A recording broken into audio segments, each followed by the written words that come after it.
and welcome to Legal Affairs. My name is Diamond Liddy, and I'm the public defender of the 19th Judicial Circuit.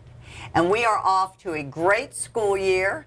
Lots going on in our community, lots going on in the school system, and we are blessed to have Diane Williams with us and Casey Chang, correct? Cassie. Cassie. Yes. Okay, I had it down, but okay, Cassie Chang. Very close. Okay, Diane, let's start with you. Give me your actual title. I know you work for the St. Lucie County School System. What is your actual title? My title is Transition Specialist. And we're going to learn more about what a transition specialist is in a minute. Okay. And Cassie, what is your title? Mental Health Services Counselor for Title I. Okay, and we're going to go with the basics because a lot of people don't know what Title I is. They don't know what a transition specialist is, all of that. But before we do that, let's talk a little bit about your background. Cassie, how long have you been, you work for the school system as well. How long have you worked for them? I started in December of 2013. My position is new to our district. Okay. And prior to that, I'm a licensed clinical social worker by my profession. So prior to that, I worked with mental health and substance abuse. Okay. In the adult system? In the adult, yeah. Okay. Yes. So quite a transition. Is it? It's got to be much more difficult working with the juveniles, or is it? I haven't found it to be more difficult. There are aspects that are different. Challenging. Yeah, challenges all across that. Well, mental health isn't challenging in Yes, itself, yes, of course. But, you know, lots of new things, learning lots of new things and about our juvenile justice system and the inner workings of that. So that has been very interesting. Okay. And Diane, give us your background. Okay, I am a product of St. Lucie County, and I am a teacher. I started teaching in 1988. From then, I earned my master's degree in school guidance and counseling, and I was the guidance counselor from 1991 until 2011. I think that's the correct year when I started this position. It was a new position to the district. Guidance counselor, where? I was the guidance counselor for the Levy County School System for 6 years, Palm Beach County School System for 7, and now I'm actually working in my home community. And I worked 3 years in the alternative ed sector for St. Lucie Public Schools, where I was like a floater from the detention center to Del Cassens. I also assisted with Treasure Coast Pay Center for Girls, as well as Data House out on Selvage Road. Oh my gosh, so you've got all kinds of background. Yes. Okay. We want to talk about, and we both of you talked about new positions for the district. Obviously, the district has seen a need for something, yeah. and really, what you're doing within the school system is unique. Let me ask you this: do all the school systems now have the program we're going to talk about to help people juveniles reenter? Well, my first conference, I went to like a dropout prevention type program. Training back several years ago, and I met other transition specialists. So I know Broward and Palm Beach, Brevard, right in our own little area, right. They already had a transition specialist. So one thing that helped me get started was I located these people, and they kind of gave me pointers, sent me different forms and everything to kind of help me get started, get my feet off the ground. Okay, so let's start from square one. What is a transition specialist? A transition specialist, my role, my responsibility here in St. Lucie Public Schools, I am tracking the students that are returning to our community from residential programs.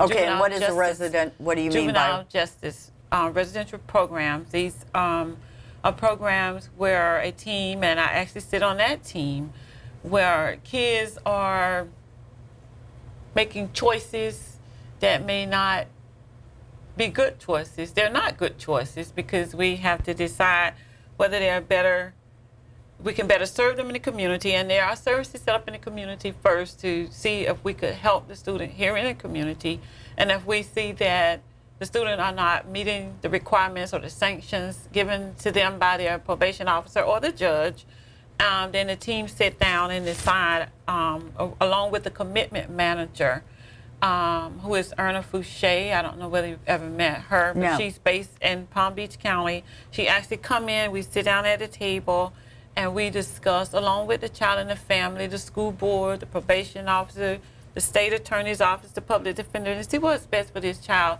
It may be a mental health need, it may be substance abuse, it may, whatever the child needs, that's the program that they're placed in that would try and get the services out of the community in a residential facility. Then, we know the child's going to school. Okay, whoa. Let's stop you 1 minute. Let's take it one step at a time. Okay. You're talking about a juvenile Yes, ma'am. that was involved, was going to school, but got arrested. Is that correct? That's correct. Okay, that's what. No, it's people who are not involved in the criminal justice system, and thank goodness most people aren't, because I don't need any more clients. Okay. They don't, delinquency for a juvenile, it means that basically you've been arrested, you are in the juvenile justice system, Yes.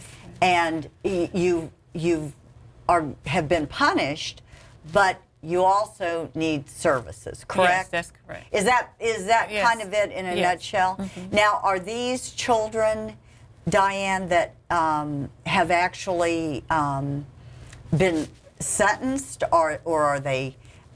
Is this part of their sentence, or have they completed their sanctions and now they need to transition with you, or how does that work? See, when they transition with me, that means they've gone off to a program. Okay, They're a program meaning A residential program where they're which sent away is from a mom sanction, and daddy. right? Yes. Which is a sanction for their crime. Yes. Okay. Okay. And when they return back to the community, we sit on the team. We decide which educational setting is appropriate for that child and whether it would meet their needs. And I started tracking that kid from day one at that meeting. Okay, which the concept is extraordinary. I mean, talk about successful. I mean, you can't get a better help or guidance for a child, obviously. But the point is, the school district gives you children, if you will, that have already served their sentence if they were in the adult system, correct? The adult system, that is correct, because if they're still, we have youth Right. that are in the adult system. Okay. And I don't want to use the incorrect term, but you know how I don't know which word I'm looking for, but they may be in the St. Lucie County Jail. Right. There may be a meeting where the recommendation is juvenile Sanctions. sanctions. Okay, so all I'm saying is you are helping juveniles, Yes. children who have either gone through the juvenile system and been adult. sanctioned, and gone through a program successfully, Yes. or have actually been sentenced in the adult That system, is correct. and they're back. And Yes. we're not throwing away the baby with the bathwater. Right. We're trying to And save it's like this a child. motivational piece. I deal with the family, may visit the child at the school, maybe 5 minutes or so, just touch bases with them so they can see my face again and know that I am following up with what I said I was going to do. You're going to see me again in a couple of weeks. I'll see you at the school. And I try to sometimes do it at lunchtime so I can just go around the courtyard somewhere. We can just sit. And I talk to all of the kids, so it's not like that child is singled out. Right, either, so, right. yeah. And how long does this transition help, if you need, last? I mean, can you help this child? How long are you helping this child transition back into the community, into their school? Say 2 to 3 years, and it's depending on the age of the child and Okay. the grade level, because they may be a 6th grader, Right? and from 2 to 3 years, if I feel a need to track this child longer, then I would do so if that support is needed. But Okay. it may be a child that's a senior in high school. Okay. So, and then we also try to encourage, the post-secondary education, try to help get students into the local community college or wherever they would like to go. Some of them are interested in the armed forces, so we try to get all the information that the child needs and try to connect them with the appropriate agency that they are, they have an interest in. Well, obviously, you can't do everything. So you're kind of a conduit, if you will, to get them Yes. into the appropriate, the Give them things that they directives. need. Yes. Okay. Which brings us to you. You are the mental health component, correct? So what do you do?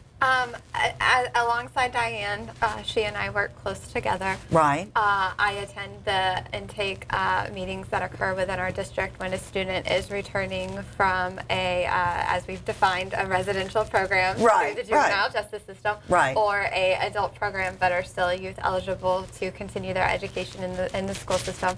So there's a group of us that participate in that intake.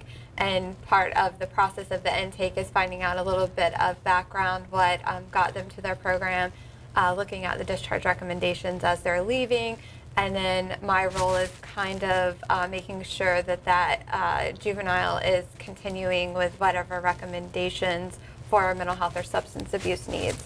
In some situations, the youth will return still on probation, so the probation officer would then pick up that role.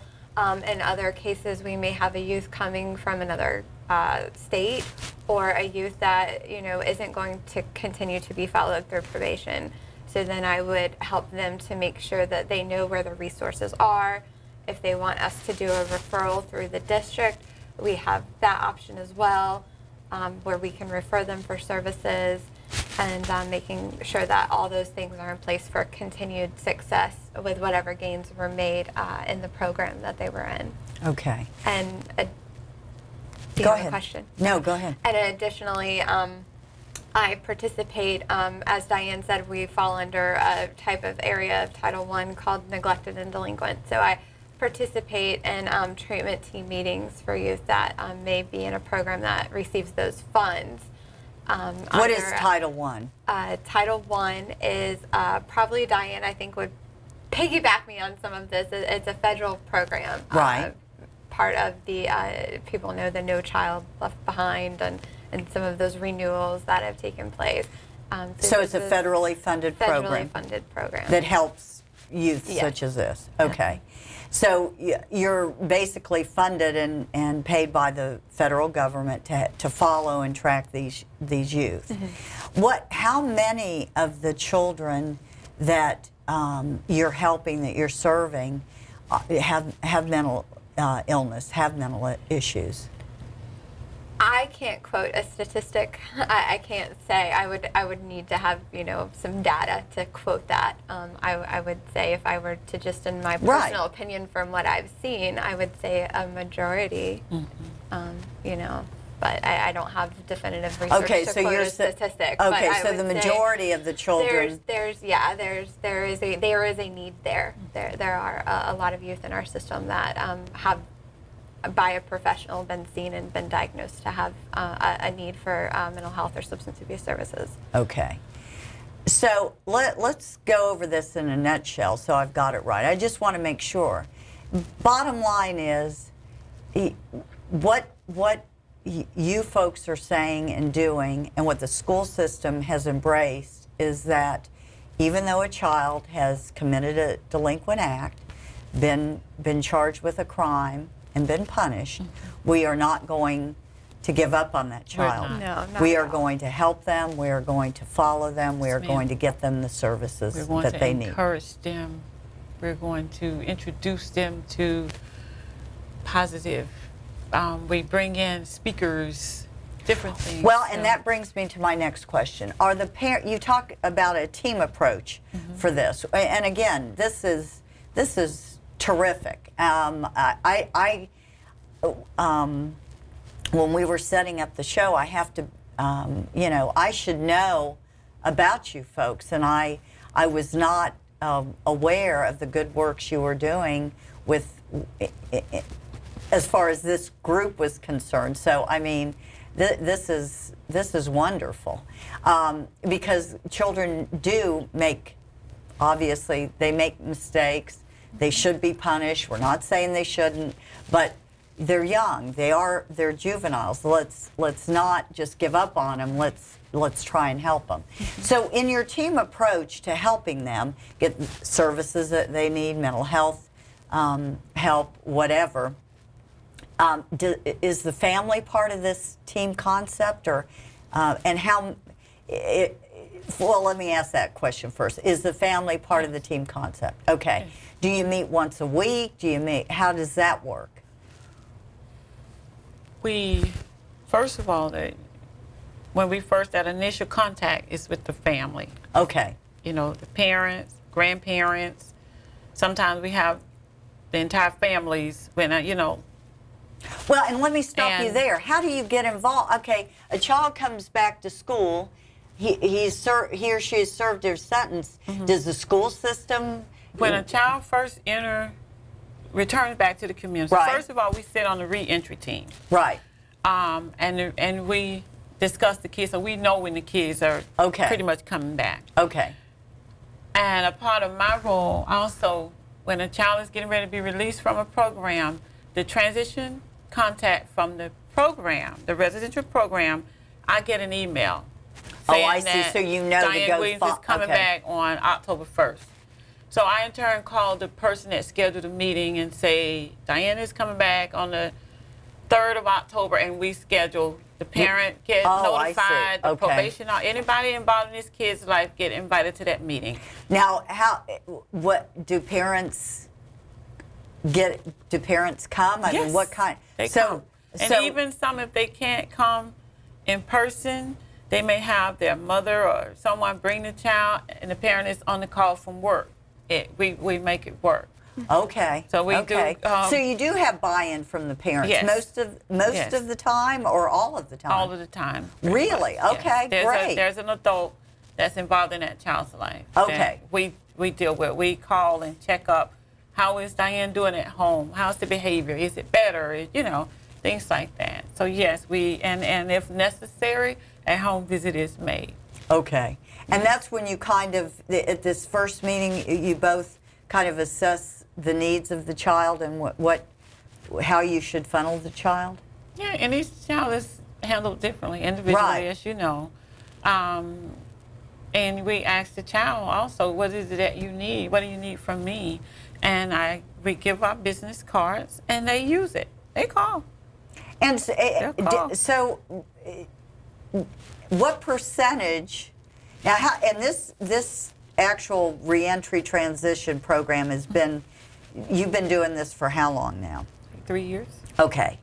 What percentage of children and families that you try to help use your help? I would say at least 75 to 80%. Really? It really called. And what about recidivism for that group? I mean, best you can guess. I don't have any. Well, no, I know, but I mean, how many of them that you work with during this 3-year period have gotten back in trouble? Reoffend. I would say probably 15 to 20%. But that's great. And the numbers are down, and even at the detention center, the numbers are down. They've been down. Right. With the kids being admitted into the detention center for the 21 days, the numbers are down. So 85% of the children you're trying to help take it, get in the appropriate programs, and don't reoffend, basically. And I know you're They're doing better. Right. It's better. Right. I've seen the improvement. I have. Okay. And you can track them. You have tracked children. You mentioned as from 6th grade. You've actually had it depends on the child. Some of them have been in 6th grade. Yes, ma'am. And even yesterday, when you talk about tracking, there's a young student right now. He's in Escambia County. Right. Yesterday, he made a bad choice. He was allowed to call me because I was able to redirect him and talk with him. Oh, I see. On the phone. So when the program find out, if the kids have somebody that person that they trust, that's been consistent with Right. them. Right. They allow those kids. I'm on that call list. Oh, which is great. And so the program, we were meeting yesterday, and the call came through, and the kid he did something he shouldn't have done. So we talked about it, and there were two of the workers there, and they had him on speakerphone, had me on speakerphone, and I was able to redirect that child and just talk to him about the choice he made. So, if allowed, I track them all through the program. So you don't give up. I mean, you I stay will with not them. give up. So you stay not with give them. Well, now let's say after a year they're doing great, and you can see they're on the right track. I mean, then you. They'll just give them a call or visit the school, thumbs up, doing great, proud of you.